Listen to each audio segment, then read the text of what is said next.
Bonjour, bonsoir. Bienvenue sur la chaîne de l'immigration et de l'entrepreneuriat. Une nouvelle fois, la mort a encore frappé. La mort a frappé l'un des nôtres, un membre de la communauté immigrante.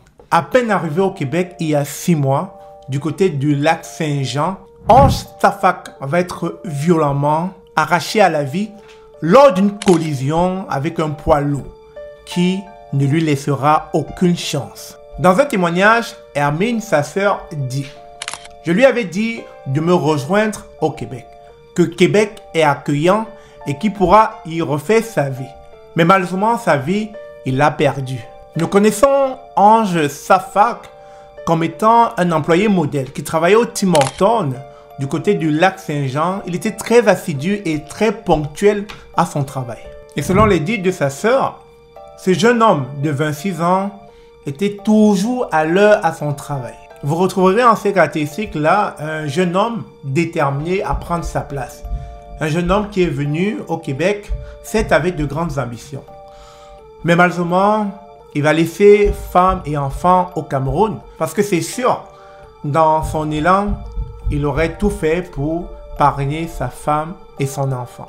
Alors, nous allons revenir sur le récit triste de cette histoire afin de comprendre ce qui s'est réellement passé. Ange Safak a perdu la vie alors qu'il circulait dans un véhicule qui s'est écrasé contre un poids lourd vers 12h20 en sens inverse sur le boulevard Marcotte, en haut de la côte du Cran. Il est mort sur le coup. Pour l'instant, toutes les hypothèses sont envisagées, explique le porte-parole de la Sûreté du Québec, Hugues Beaulieu. Selon la sœur de la victime, Hermine, Ange n'avait pas de voiture. Il se trouvait dans celle d'un ancien collègue. On ne comprend pas ce qui s'est réellement passé. On s'est séparés à 21h mardi soir. Je lui ai dit bonne nuit. C'est la dernière fois que je l'ai vu. Bien que les circonstances de cette mort soient tristes, même si on arrivait à trouver les raisons concrètes qui auraient conduit à cette mort, je dirais, précipitée du jeune homme, ce qui est sûr, il n'y est plus.